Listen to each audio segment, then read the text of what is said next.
স্ত্রীকে শারীরিক সুখ দিতে না পারায় স্বামীকে খাট থেকে লাথি মেরে ফেলে দিলেন স্ত্রী। আসলে আপু, আপনার স্বামীকে খাট থেকে লাথি মেরে ফেলে দিলেন, আপনার কি একটু মায়া দেওয়া হলো না? কিসের মায়া দেয়? মেয়েরা যখন বিয়ে করে স্বামীর সংসারে যায় কিসের জন্য যায়? শুধু কি ভাত কাপড়ের জন্য? আমি একটা মেয়ে মানুষ, তার সাথে আমার বিয়ে হয়ে গেছে। মেয়েদের তো চাহিদা, কিছু চাহিদা আছে, সে যদি আমার চাহিদা পূরণই না করতে পারে তাহলে তার সংসারে থেকে আমি কি করব? তার যে একটা সমস্যা আছে, সে সমস্যার চিকিৎসা না করে সে বিয়ে করতে গেছে কেন? তার বাবা মাকে কেন বলেনি? আসলে সে কি একদমই শারীরিক দিক দিক দিয়ে আসলে সে কি একদমই শারীরিক দিক দিয়ে অক্ষম? ওই যে পড়ে আছে ওটা জিগান। আসলে ভাই, আপনার স্ত্রীকে আপনি শারীরিক দিক দিয়ে সুখ দিতে পারেন না, এটার কারণটা কি? ভাই সুখ দিতে পারি না বলতে ভুল। এর যদি লাগে 3 কেজি, এখন আমি যদি দিই 1 পোয়া, এটাই তো আমার কাছে জুলুম। কিন্তু তার মানে আপনি বলতে চাচ্ছেন যে আপনি শারীরিক দিক দিয়ে একদমই অক্ষম? একদমই অক্ষম আমি বলতেছি না ভাই। এর দিনে লাগবে 8 থেকে 10 বার, আমি দিই 2 থেকে 3 বার। এখন এটা বলে আর হয় না ভাই।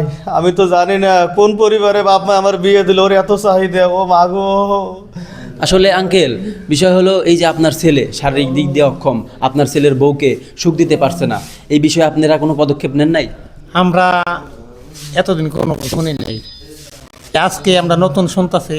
বউ আমার কাছে কোনোদিন কোনো কিছু কয় নাই, পোলা আমাদের কাছে কোনো কিছু কয় নাই।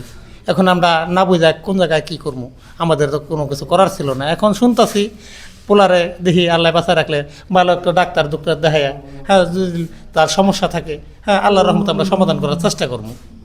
আসলে আন্টি, এই যে আপনার ছেলের বউকে শারীরিক সুখ দিতে পারছে না, এই বিষয়ে আপনার মতামত কি?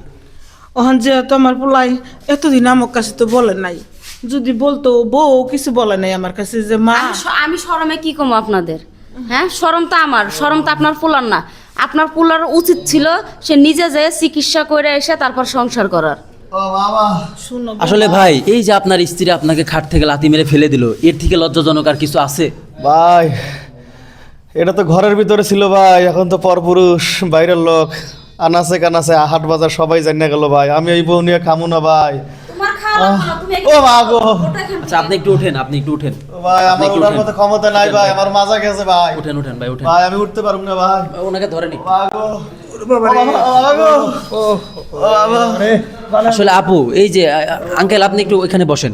আসলে আপু, এই যে আপনার স্বামী শারীরিক দিক দিয়ে অক্ষম, তাকে ভালো একটা ডাক্তার দিয়ে দেখাইলেই তো সমাধান হয়ে যায়। ডক্টরের কাছে কি শুধু আমি নিয়ে যাব? আমি 2 বার নিয়ে গেছি, ডক্টর ইনজেকশন দিয়ে পালাই চলে আসে। ইনজেকশন দেখে নাকি ভয় করে। হয় তাহলে সে যদি ভয় করে, সে যদি সুষ্ঠুভাবে চিকিৎসা না করে, তাহলে আমার তালাক দিয়ে দেখে আমি বাড়িতে চলে যাই। আপনার বউ যে কথাটা বললো, আপনি ডক্টরের কাছে যাই ইনজেকশন দেখে ভয় পান, আসলে ভয় পাইলে তো আপনার রোগ ভালো হবে না। আসলে ভাই আমি আপনাকে বুঝাইতে পারতাছি না ভাই, তার চাহিদাটা বেশি ভাই। আপনাকে আমি বললাম না, সে দিনে হোক রাত্রে হোক তার 8-10 বার লাগবে। ওটার উপরে কেন পড়ে থাকি? হ্যাঁ, বাবা গো। আসলে আপু, আপনার এখানে শ্বশুর শাশুড়ি আছে, আপনি আমি একটু ওরে রাখুম না আব্বা, ওরে তালাক দেওয়ার ব্যবস্থা করো বাবা, লইলে ওরে মাইরা ফেলাইবো। আমি এরকম বউ রাখুম না ভাই। আপনি তালাক দিবেন কিভাবে? কারণ সে তো অক্ষম না, আপনি শারীরিক দিক দিয়ে অক্ষম। ভাই। আমি অত কিছু বুঝি না, দরকার হলে আমার যেরকম পাওয়ার আমি ওইরকম পাওয়ার দেখে বউ নিয়ে আসুন ভাই, কিন্তু বেশি পাওয়ার হলে বউ আমার লাগবো না ভাই। আসলে দর্শক,